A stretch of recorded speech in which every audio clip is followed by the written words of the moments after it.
Well, it's finally time. It's April Reads wrap up coming up.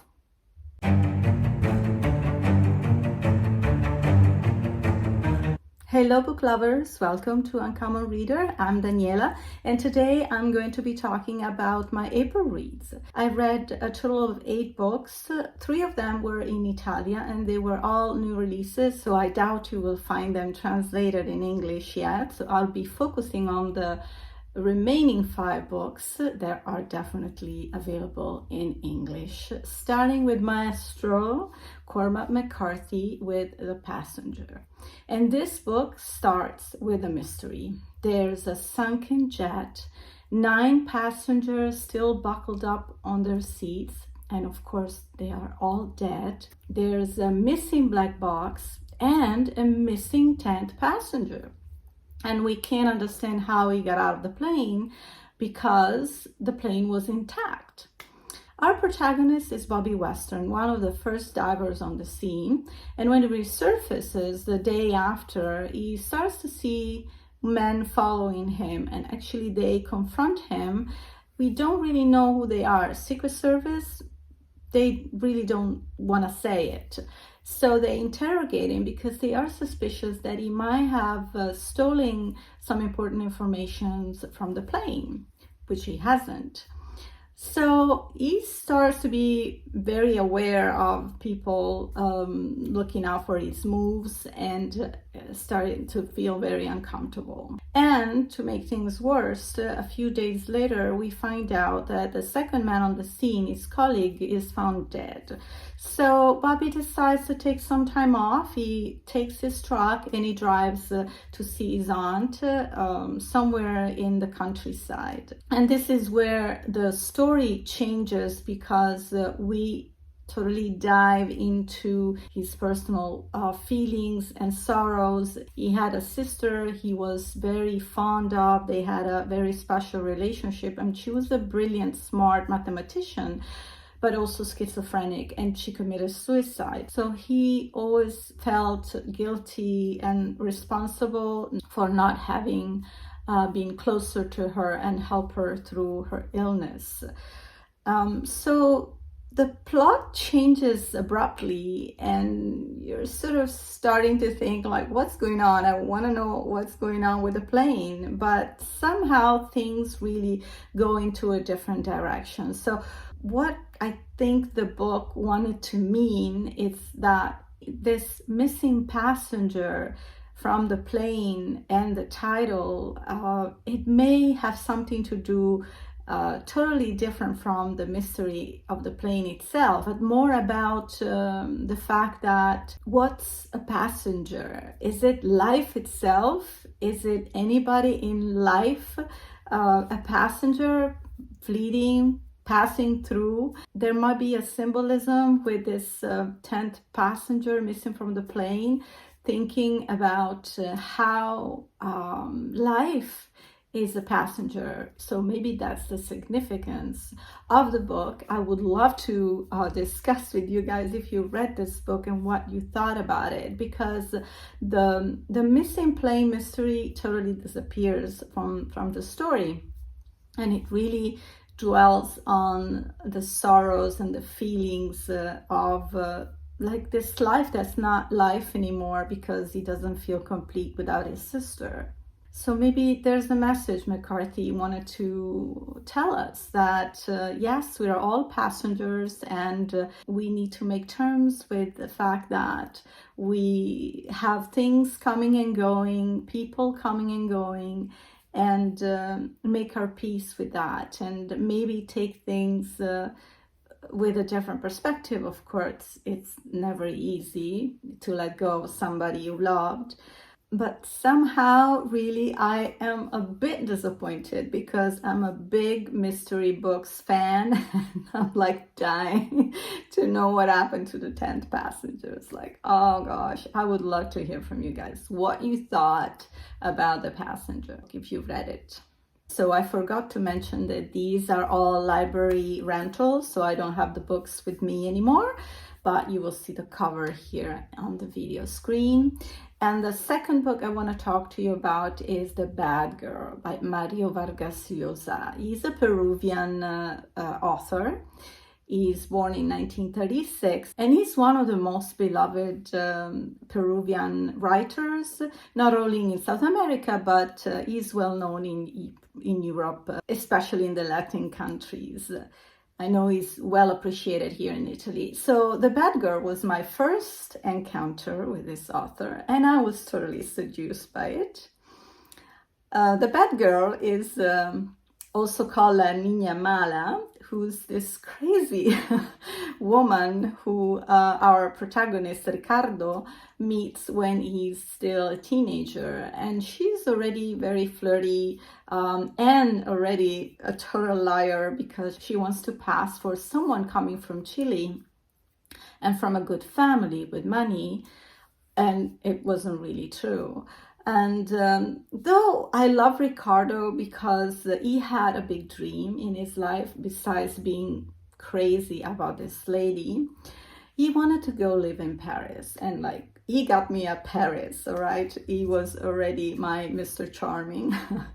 And he succeeds. He studies to become an interpreter and translator. So he has a successful career and he moves to Paris, and that's where he meets the Niña Mala for the second time in his life. He's so happy about seeing her again, and he proposed to her. He wants to marry her, but she's totally scornful with him. She's very outspoken. I am not ever gonna marry you. You don't have enough money. I want to marry a rich guy. So she wants to live the good life. But she's still flirty with him because he is the only one who treats her so kindly and tells her all these romantic words that girls love to hear, right? But still, she just disappears. And he will encounter her many times during their lives. And he's always going to be very devoted to her, helping her out because she's going to get involved in very difficult situations and she will come to him for help. So totally taking advantage of him. And he's actually aware of that. But he loves her so much that he doesn't care. It's like, okay, this is what I can get, I'll get it. So he also realizes that he's a masochist. And this is what I like about the book because it's filled with irony. He knows what he's doing. He knows that one day she's going to go away again. So I profoundly dislike this female character, which is unusual for me. I'm all about female power. So I was totally supportive of Ricardo. What I liked about the book that sometimes in other books may annoy me is that Ricardo, during his life, will encounter a few friends and will hear their stories. And they're beautifully written, emotional stories. And I guess also it was a way for Ricardo to get a little bit of love and a little bit of support and understanding from other people, but not from the Niña Mala. So it was balancing a little bit the amount of love he gave and the little he received from this lady. And in other books, parallel stories may annoy me because they distract me from the main character. But in this case, it was again a really helpful balance for the energy that Ricardo needed, to keep going. So I enjoyed the book. There is a dramatic end, surprising, and I'm not gonna share it with you because I think this book is worth a try. I really enjoy the style. It's very enticing and beautifully written poetically as well. And it's also describing a political situation in Peru between the 60s and the 80s. So it's good also because it shares a bit of history as well. So I think I gave this book 4 stars just because Niña Mala annoyed me so much. So the third book is Pandora's Box by my beloved Natalie Haynes.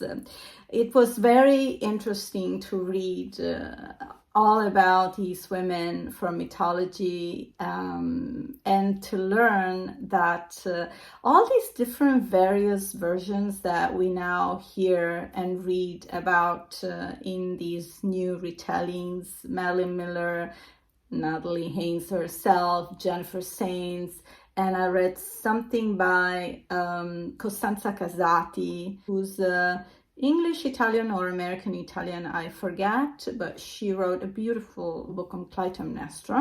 There are different versions of these characters already from 400 before Christ.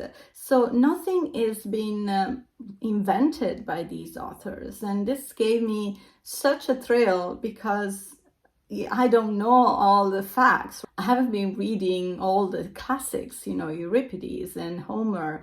I totally love reading about these ancient stories through new language. And to know from this author that did such an amazing research on every character, each chapter is dedicated to a woman of mythology, has been so carefully drawn, and we don't only learn about the different various versions of their myth in writing. Natalie Haynes offers us a complete spectrum of how they've been represented in other art forms. It could be drawings, paintings, or even drawings in a vase that are now available to view in museums. So anything you can know about a specific character, Natalie Haynes will give it to you.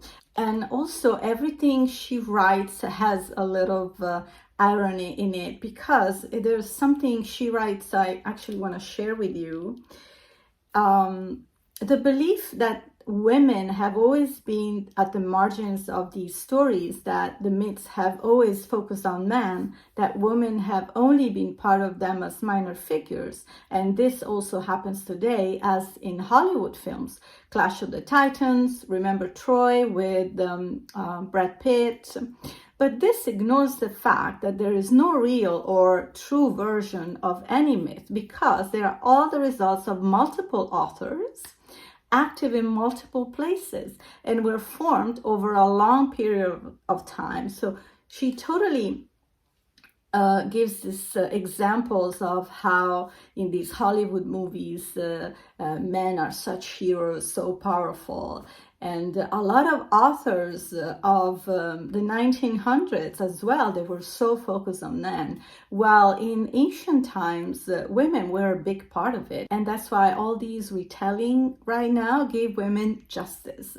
And you'll be happy to know, if you like mythology, that Natalie Haynes has a podcast on BBC, which is available online. So I'm going to link in the information box her series dedicated not only to Greek mythology but also the Roman Empire. So I am so hooked on that podcast. I love it. So this book, it's really hard for me to talk to you because I'm still debating if I liked it or not. We're talking about Divorced Islamic Style by Amara Lackhouse. So this is supposed to be a dark comedy written with an ironic, mocking eye versus Italian culture and society versus immigrants, which in some parts are really true. Although I didn't see much about that in the book. There are two figures. The plot is that a Sicilian policeman is sent undercover because he speaks Arabic fluently in the Muslim quarters in Rome, because his boss told him that there's a possible attack in the making. So he has to investigate and figure out what's going on. So he goes undercover, he mingles with these guys who live there. He lives in this big apartment with 12 other Muslims that just work, and there's nothing suspicious about them. So you start thinking, okay, where are we going with this plot? And then our second character is this young Egyptian woman who has come to Italy after she got married to an Egyptian man who already was living in Italy, and she was hoping to change her life. She wanted to become a hairdresser. Instead, her husband forced her to still wear the head scarf, but she was really smart because she was actually working as a hairdresser in a friend's house. So she was like in the black market, but she wanted to raise money to help her sister. So what I was very uncomfortable with, and something that also one of my friends from the book club, we've read this book with my local library book club. This other lady had my same sentiments, very uneasy, because Sophia brings to light a few uncomfortable topics, especially infibulation, which I did not know much about. And the fact that the author is a male, Muslim male, and speaks for a Muslim woman, to me, it really stirred something up. So I don't know if such topics are the right place for a dark comedy. It really made me uncomfortable because the way Sophia was talking about it wasn't, I guess, deep enough. And I understand the other female in the book club were saying, this is just a comic book, take it as it is. And me and this other woman were like, I can't, you can't talk about these things in this way. Another topic I found disturbing is how the author treated the divorced Islamic style from the title. The man, he can disown his wife 3 times, and the 3rd time he does it, the divorce is official, but without explaining really what it means for the law. And so then if she gets married and consumes the marriage with someone else, then they can remarry it with the first husband. So I thought also this topic was taken very, very lightly. So to me, rather than pointing out contradictions in the Italian society versus immigrants, it was just like making a joke out of certain Muslims' traditions. I didn't do research on these topics, so I wanted to, but time is what it is. But I will, because I am really interested in the Muslim cultures, especially when it turns to women rights. So I'm always drawn by books that talk about their society. And there are some very illuminating books, but this one definitely wasn't. It just confused the hell out of me. Plus, we lose track of the possible terrorist attack, only to have a surprise at the end, which was like, okay, how does this book end? So the more I think about it, this book is a total miss for me. Last book for this wrap up is the Door to Bookstore. And this is a charming story of an old guy who works for many years at this bookstore. And his role is to deliver books door to door to clients who has ordered them on the phone. And to each client, he gives this nickname with a fictional character. It could be Dr. Faust, Mr. Darcy, Pippi Longstockings, Jane Eyre. So everyone has a nickname because their personality, for what he knows or what little he can see from where he drops the books, reminds him of that literature character. One day, this little girl bumps into his life. She has observed him from her window when he was passing through this big square he was always coming from. And she decides to join him. And she just shows up and say, hi, I want to keep you company. And he was like, not that keen on kids, not used to.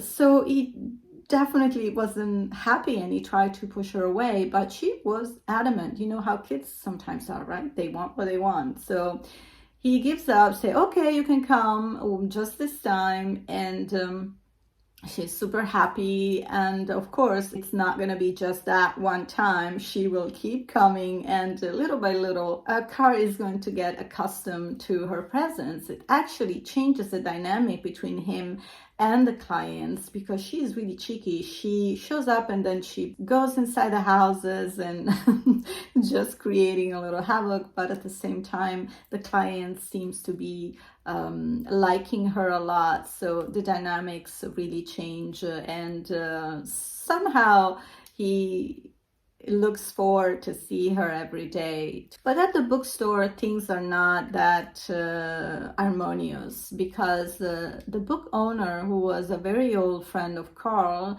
he's very ill and is at the hospital, and he had handed over his store to his daughter, who had very different ideas for the shop and didn't really like, or maybe was very envious of Carl, who had such a long and good relationship with the clients that would always come to the bookstore asking about him. And unfortunately, she decides to fire him when her dad dies.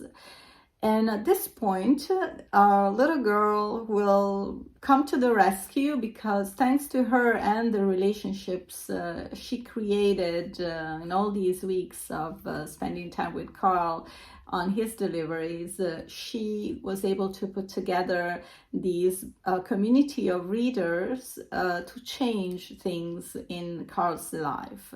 So it's a very, very simple book.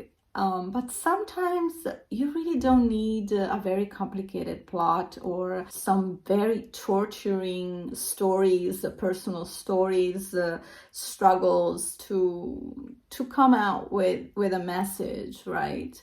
I really like the simplicity sometimes can still send out big messages. In this case, how a community of readers will come to the rescue and fight for a great or even a small cause. Why not?